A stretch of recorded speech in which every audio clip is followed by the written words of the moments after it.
सिंह कुशवाहा जी, अतुल सिंह पाल जी, अजय सिंह ठाकुर जी, इसके साथ ही साथ भाई मोहम्मद अशरफ हुसैन जी,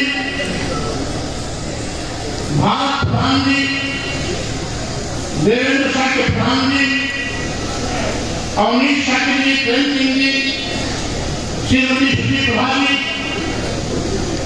बधाई देता है सचिन शाकिर जी, कमलेश शाह के प्रधान जी, प्रधान गोविंद शाकिर जी, आल सिंह शाकिर जी और जिले के हमारे सचिव भाई लक्ष्मण सिंह यादव जी, वाल्मीकि समाज के अध्यक्ष तथा बहुत ही कल्याण संघर्ष के साथी भाई राजू वाल्मीकि बौद्ध एकता समिति के पदाधिकारी के रूप में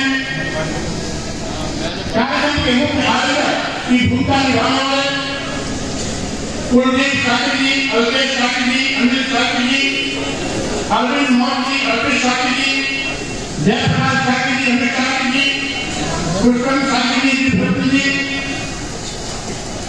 और इस मंच पर उपस्थित हम सबके पूज्य सम्मानित पूज्य भंते नाथ सिंह जी, भंते निशान मोदी जी सहित सभी सम्मानित भिक्षुगण यहाँ पर उपस्थित आज बिगड़े मौसम में भी बड़ी संख्या में आप इकट्ठे हमारे सभी सम्मानित भाइयों बहनों नौजवान साथियों पत्रकार बंधुओं साथियों भाई राजेंद्र प्रसाद गौतम जी ने विस्तार से बातें बताई।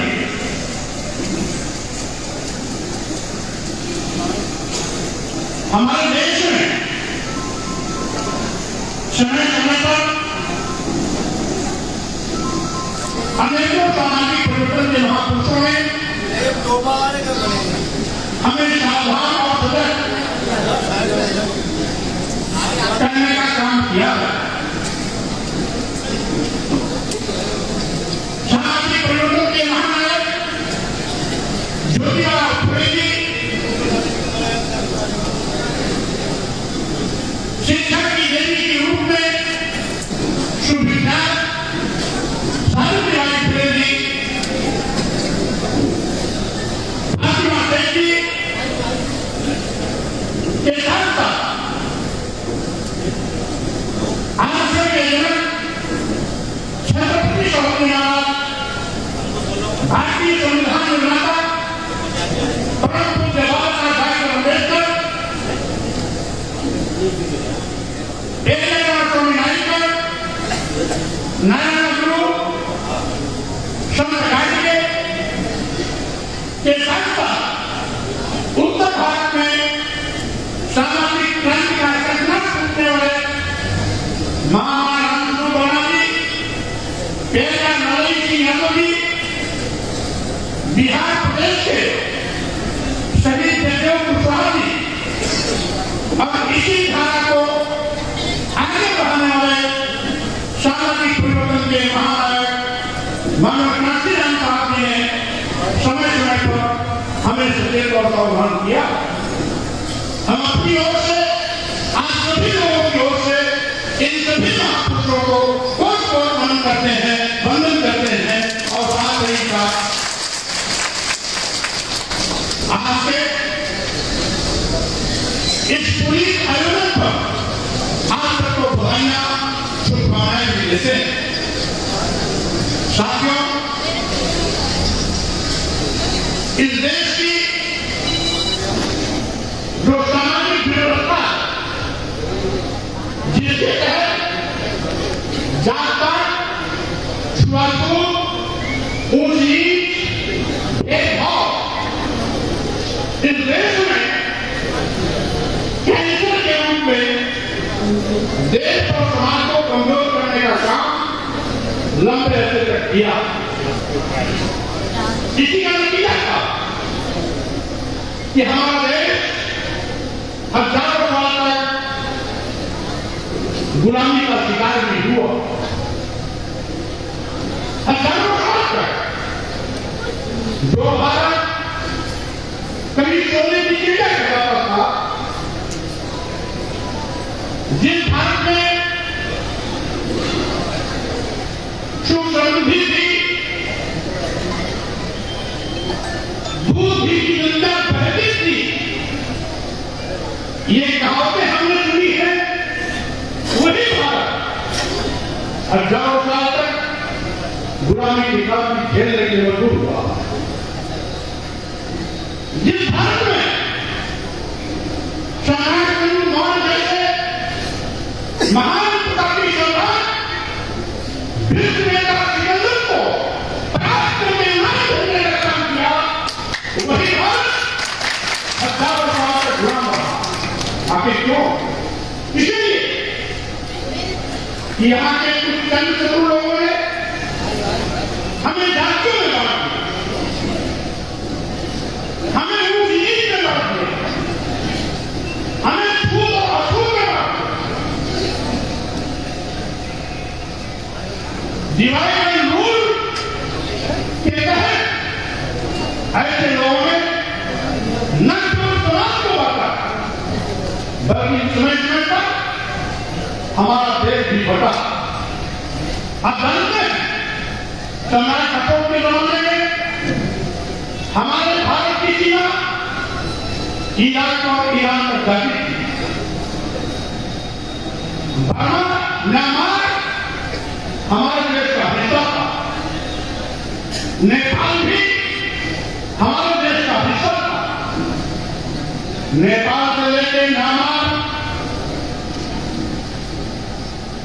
और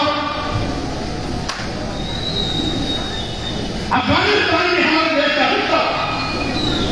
ईरान तक सीमाएं जाती थी, लेकिन क्या कारण है? दिनों दिन भारत छोटा होता गया। यदि भागने वाले लोग अपने स्वार्थ की पूर्ति में समाज को भी बांटा, देश को भी बांटा, समाज को भी कमजोर किया, राष्ट्र को भी कमजोर किया। आज भी कुछ लोग देश को बांटने की कोशिश में लगे हुए हैं। आपको सावधान रहना। यही नहीं, वो कौन से लोग थे जो हमें लंबे अरसे तक शिक्षा से वंचित किया था? इस देश की स्त्रियों को भी पढ़ने लिखने से वंचित किया गया था। उस समय का सूत्र वाक्य होता था, नारी शूद्रो रधिका। इस देश की स्त्रियों को और शूद्रों को नहीं पढ़ना चाहिए, विद्या नहीं देनी चाहिए। ये कौन से लोग थे? क्या अगर सभी शिक्षित होते तो हमारा देश शिक्षा के क्षेत्र में दुनिया में सबसे आगे खड़ा होगा। लेकिन ऐसे ही लोगों को चलते ये देश अशिक्षित देशों की लाइन में विफल। ऐसे ही समय में जब अंग्रेजी हुकूमत थी, क्योंकि अंग्रेजों की नजर में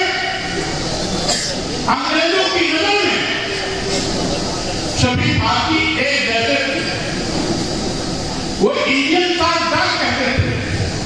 पूरे भारत के लोगों को अंग्रेज इंडियन का डर कहते थे। इंडियन को काला कहते थे, काले लोग। ऐसे समय में जब यहाँ की तमाम विषमताओं पर सामाजिक परिवर्तन के हमारे महापुरुषों ने उनको जानकारी दी कि यहाँ पर स्त्रियों को पढ़ने लिखने का अधिकार नहीं है, तो 1835 में अंग्रेजी हुकूमत ने इस देश की महिलाओं को पढ़ने लिखने का अधिकार दिया। इसी प्रकार से जब हमारे महापुरुषों ने विशेष रूप से ज्योतिराव फुले जी की उसमें अहम भूमिका थी। उन्होंने अंग्रेजों से मिलकर जब सारी सामाजिक विषमताओं के विषय में अवगत कराया, अंग्रेजों को कन्विंस किया, तो उन्होंने इस देश के अनुसूचित जाति, अनुसूचित जनजाति, पिछड़ों को भी पढ़ने लिखने का अधिकार दिया। अंग्रेजों ने महिलाओं को भी पढ़ने लिखने का अधिकार दिया और उसी का नतीजा था कि ज्योतिराव फुले जी ने जब अपनी पत्नी को पढ़ाना शुरू किया तो उनके घर के लोगों ने ही सबसे पहले ज्योतिराव फुले एक मार्गदर्शिका के रूप में भूमिका निभाई। उन्होंने उनको प्रोत्साहित किया, आगे आने के लिए भी प्रोत्साहित किया, जिसका नतीजा रहा 1835 में शुरू की अंग्रेजी हुकूमत ने पढ़ने लिखने का अधिकार महिलाओं को दे ही दिया था, तो 1848 में पहला स्कूल ज्योतिराव फुले ने खोला और फिर एक ही नहीं, लगातार समय समय का अंतराल देते हुए 18 विद्यालय खोले।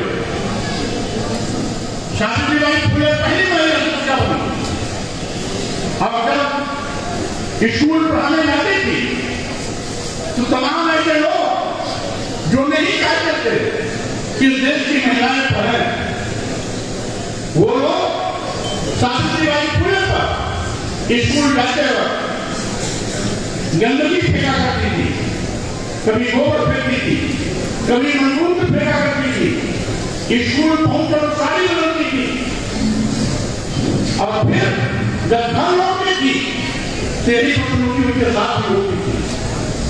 सोचिए वो व्यक्ति कौन सी थी जिसमें इस देश की महिलाओं को पढ़ाई लिखाई से रोका जा रहा था। एक और हम कहते हैं यज्ञ नारी पूजन से रमन का जरूर, दूसरी ओर महिलाओं को पढ़ने लिखने से वंचित कर उनको जानवर से होकर जिंदगी जीने के लिए हम मजबूर करते रहे। ये हमारे वो लोग जो यथार्थवादी सोचते थे ऐसा करते रहे।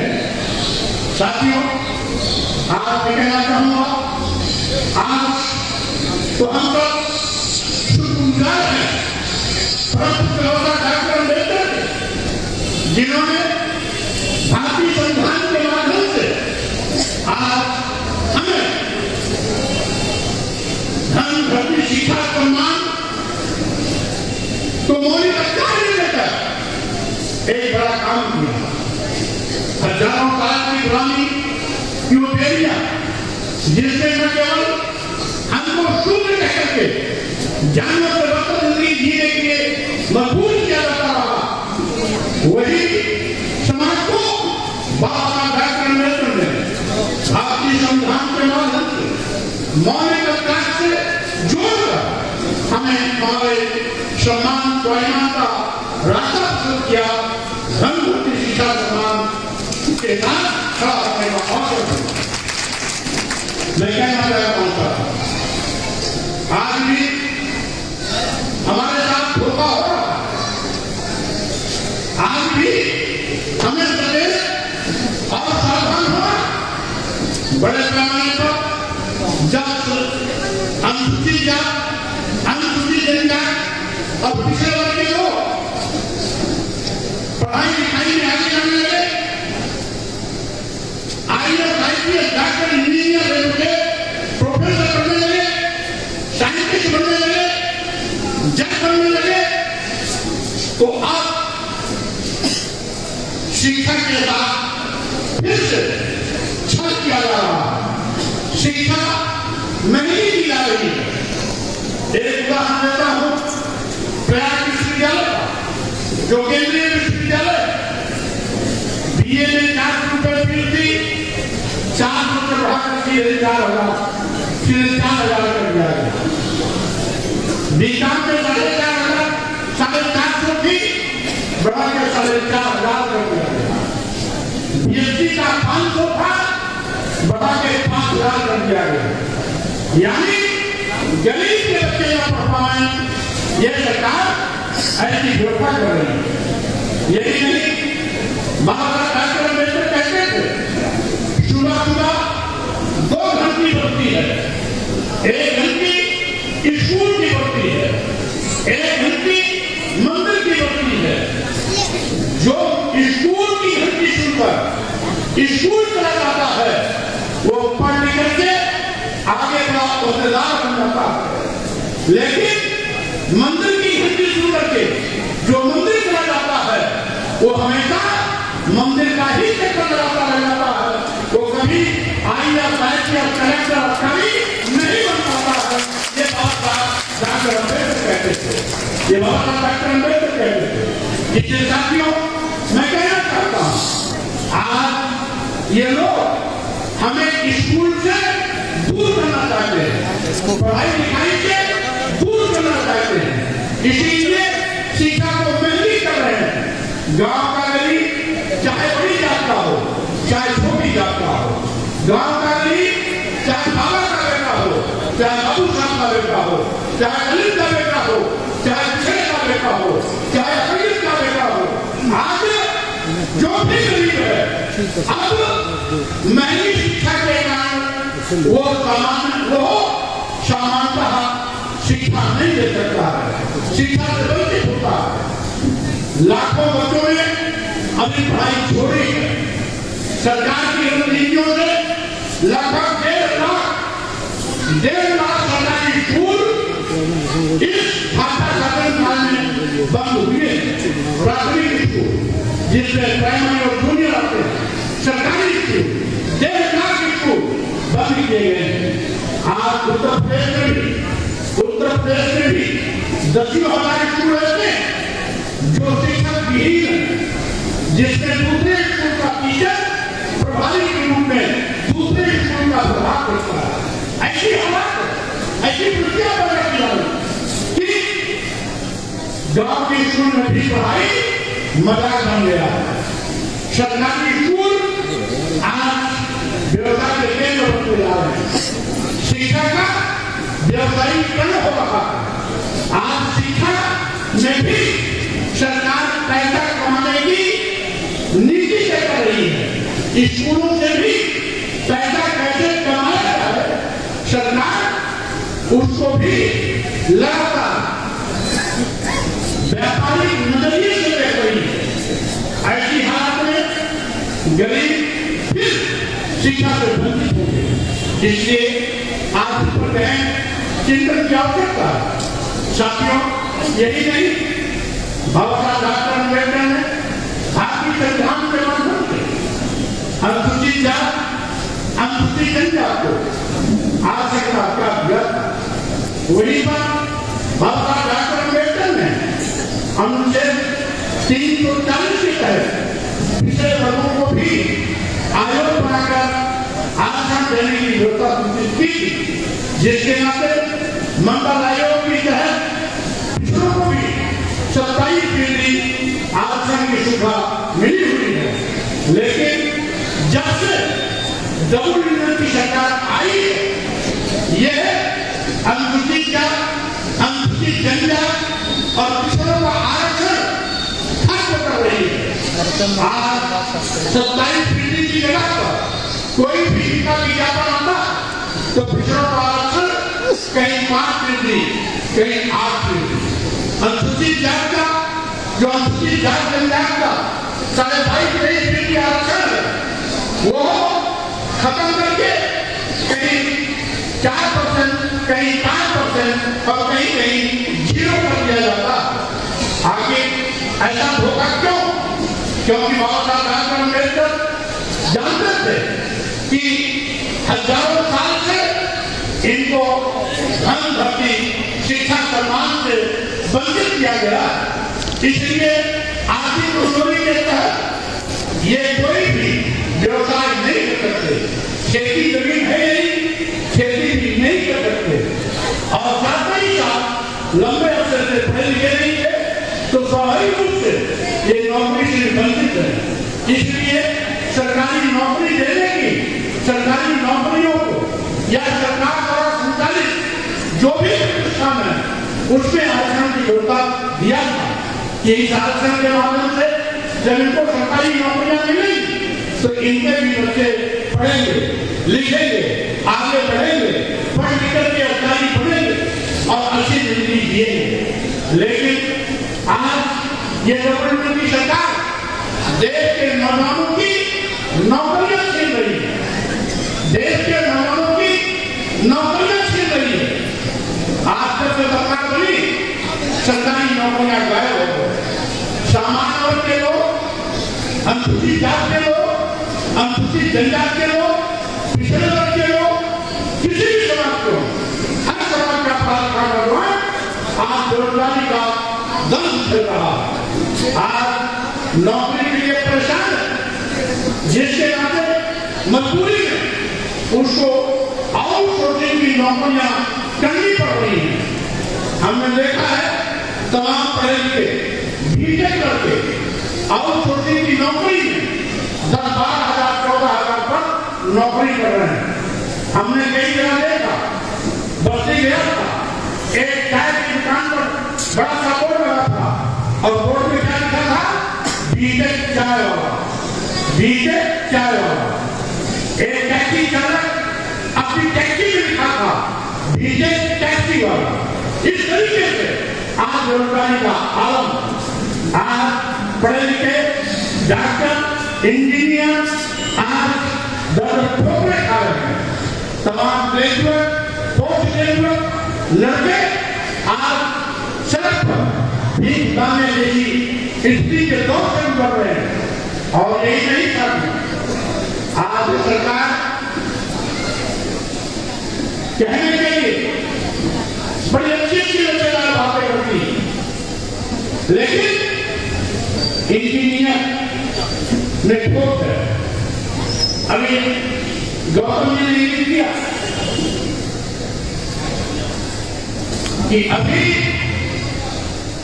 भारत सरकार ने 340 आईएएस लिटरल एंट्री के नाम पर बनाया।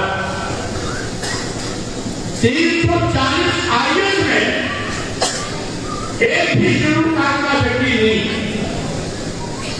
एक भी शेड्यूल टाइप का व्यक्ति नहीं, एक भी बैकवर्ड क्लास का व्यक्ति नहीं। आखिर क्यों? वोट देने के लिए हम हिंदू हैं, लेकिन जब हमारी नौकरी की बात आती है तो हम अछूत हो जाते हैं। वोट के लिए दलित भी हिंदू, आदिवासी भी हिंदू, पिछड़ा भी हिंदू, जब आरक्षण की बात आती है तो हम दूध की मम्मी का दर्जा बाहर कर दिए जाते हैं। आखिर क्यों? वोट किया हम हिंदू हैं तो सत्ता शासन में भागीदारी के लिए भी हमें हिंदू माना जाए। अगर वोट के लिए हम हिंदू हैं तो नौकरी के लिए भी हमारे नौकरी के साथ खिलवाड़ क्यों? इसलिए साथियों मैं कहना चाहता हूं, ये लोग मीठी मीठी बात करके हमारी नौकरी पर डकैती डाल रहे हैं, सरकारी नौकरी पर डकैती डाल रहे हैं, देश के करोड़ों नौजवान को बेरोजगार बना रहे हैं। और यही नहीं साथियों, अनुसूचित जात, अनुसूचित जनजात और पिछड़ों के साथ भेदभाव कर रहे हैं। आपको सावधान रहने की आवश्यकता है। आज साथियों में ये भी कहना चाहूंगा, आज देश खतरे में है, क्योंकि ये जबरदस्ती की सरकार देश को बेचने की शुरुआत कर दी। पहले केंद्र की सरकारें जब आती थी तो निजी क्षेत्रों का राष्ट्रीयकरण करती थी। जब निजी क्षेत्रों का राष्ट्रीयकरण होता था तो लाखों की तादाद में नौजवानों के लिए नौकरियों का रास्ता होता था। लेकिन आज क्या हो रहा है? आज उल्टी गंगा बह रही है। आज सरकारी क्षेत्र के सरकारी उपक्रम, सरकारी विभाग, सरकारी प्रतिष्ठान अपने चहते उद्योगपतियों के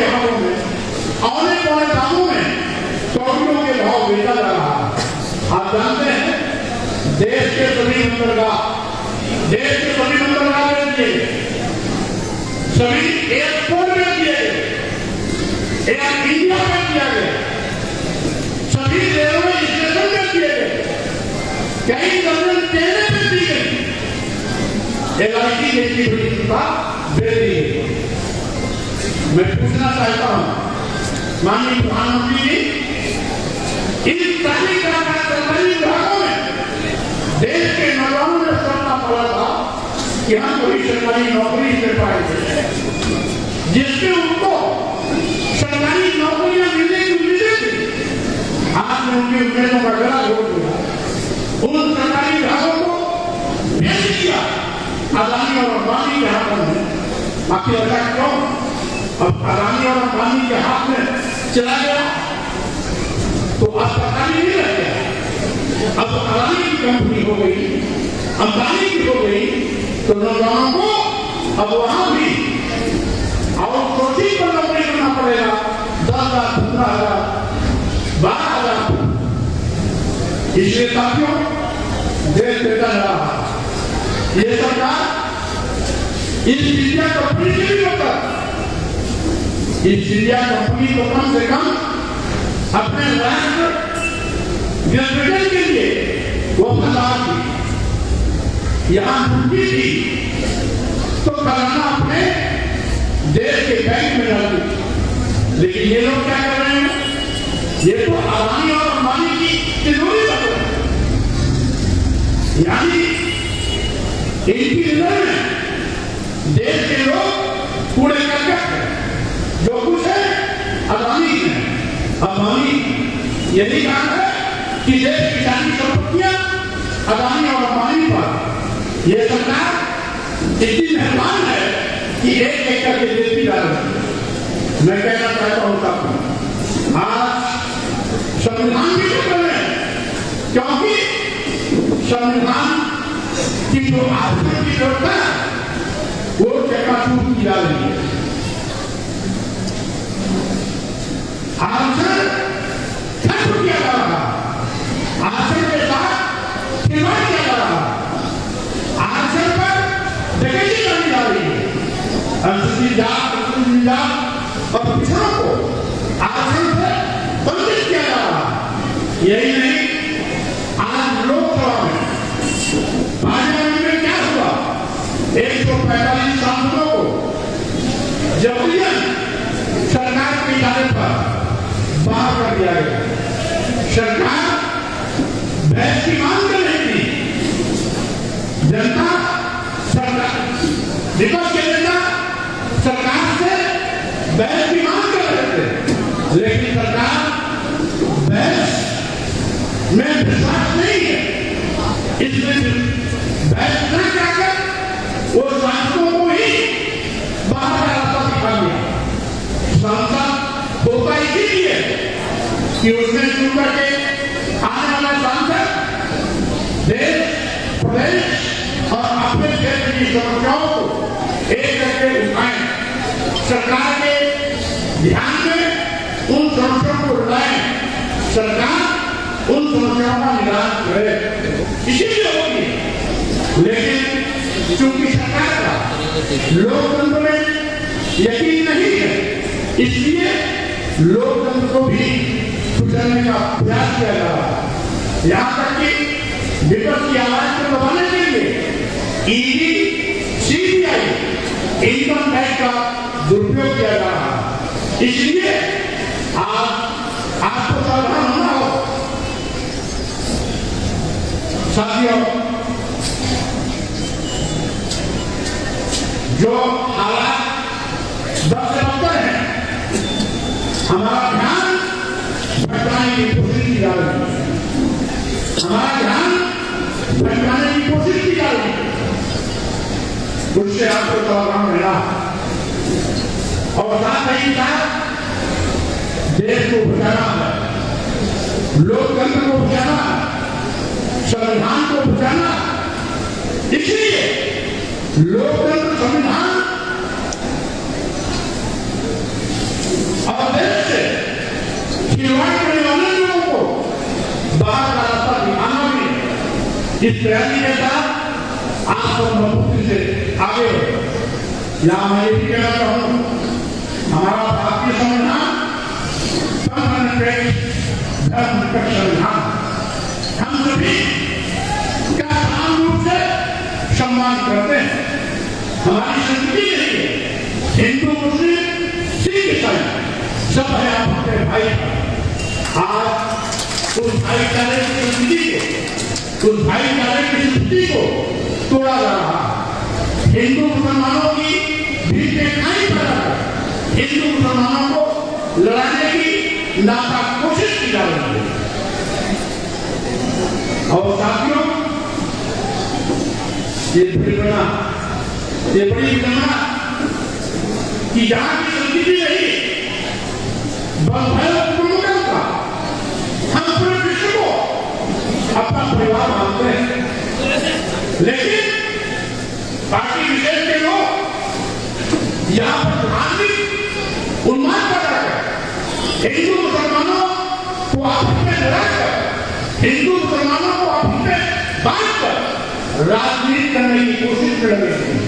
कुछ लोग हिंदू मुसलमानों की लाश पर अपनी राजनीतिक रोटियां बेचने की तैयारी है। अभी एक फर्जी वीडियो का खुलासा हुआ सोशल मीडिया में, ट्विटर पर जुबैर खान के नाम से एक ट्वीट किया गया कि योगी जी राम मंदिर और मुख्यमंत्री योगी जी को बम से उड़ाने की धमकी दी गई। योगी जी की ही पुलिस ने उस मामले का खुलासा किया। अब दोनों गिरफ्तार भी हुए, एक मिश्रा जी, एक ठाकुर साहब। अब ट्विटर दादा किसने किया था? जुबैर के नाम पर। एक मुस्लिम के नाम और था, एक जुबैर था, एक मुस्लिम के नाम और था। उसके नाम पर ट्विटर डाला गया कि राम मंदिर और मुख्यमंत्री योगी को बम से उड़ा दिया जाएगा। जब जांच हुई, योगी जी की पुलिस ने जांच किया, कोई और मुस्लिम पुलिस नहीं जाती। तो जांच में ट्विटर करने वाला लिखा कौन? एक मिश्रा जी और एक ठाकुर साहब, दोनों गुना थे। और इसका जो सरना था वो तिवारी जी लखनऊ के।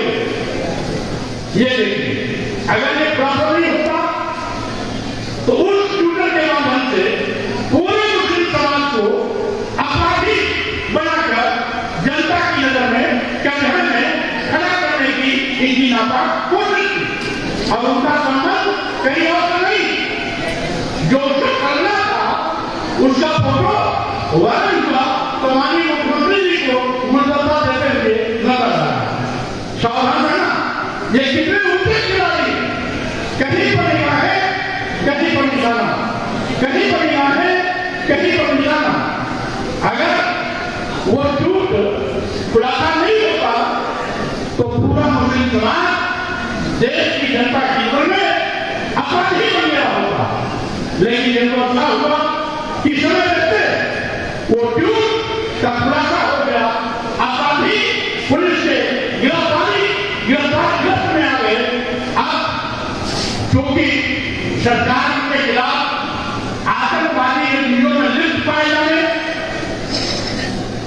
की सजा देती है नहीं देती है, ये बात तो निर्भर सरकार पर। लेकिन आज तक उनके घर बुलडोजर नहीं गया। गिरफ्तार तो हो गए, उनके घर बुलडोजर नहीं गया। अगर यही क्यों स्वामी प्रसाद मौर्य कर दिए होते, राजेंद्र पाल गौतम कर दिए होते, या हमारे बीच में बैठे हुए हैं हमारे एटा के पूर्व चेयरमैन क्या नाम जहीर अहमद साहब, अगर ये कर दिए होते तो इनके यहाँ बुलडोजर जाके घर पहले ही जाता, गिरफ्तारी बात में होती, घर पहले ही जाता। लेकिन ये दो गिरफ्तार हुए, वो न दलित है, न पिछड़े हैं, न अल्पसंख्यक है। अगर ये दलित अल्पसंख्यक पिछड़े के होते तो बुलडोजर पहले ही हटा देता, गिरफ्तारी भाग होती। गिरफ्तार हुए तो हो गए 5-6 दिन, लेकिन बुलडोजर अब तक नहीं यानी कानून भी जात दे के काम कर रहा है, कानून भी जात दे के काम कर रहा है। अनुसूचित जात, अनुसूचित जात, पिछड़े वर्ग, असंगठित समाज के व्यक्ति अगर छोटी भी गलती हो गई तो बुलडोजर का घर जमींदोज कर देगा।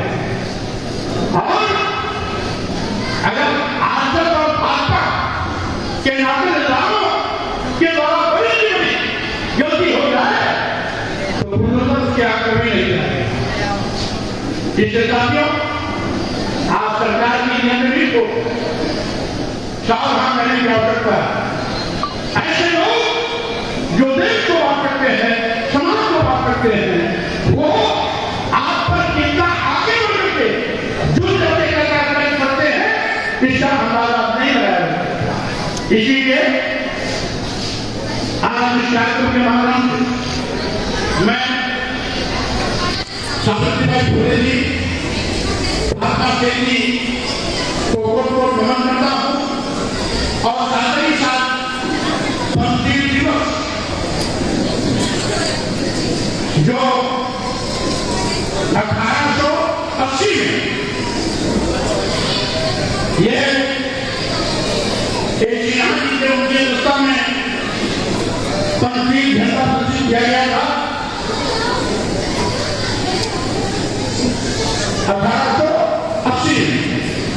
1888 में लागू हुआ था वही पंक्ति जो हम लोग लगाते हैं। इसलिए आज प्रत्येक दिवस भी आप मना रहे हैं। इसके लिए भी मैं आप सबको बहुत बहुत बधाइयाँ, बहुत बहुत शुभकामनाएं देता हूँ। और इन्हीं शब्दों के साथ मैं ये भी कहना चाहता हूँ कि की सरकार आज हमारे शिक्षा के लिए दुश्मन बनी है, हमारी सरकारी नौकरी के लिए दुश्मन बनी है, किसानों के लिए दुश्मन बनी है। क्योंकि दूना लाभ लाने का ऑर्डर करने के बावजूद किसानों को आज पूरा लाभ नहीं मिला।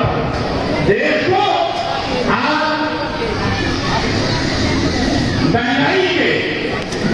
महंगाई के नाते देश के लोग आज महंगाई के दबे हुए। यही नहीं, आज बड़े पैमाने पर और अन्याय की घटनाएं भी बढ़ी। इसलिए आइए हम सब मिलकर के देश, संविधान और लोकतंत्र से खेलवाड़ करने वाले लोगों को बाहर निकालने का काम करें, उनको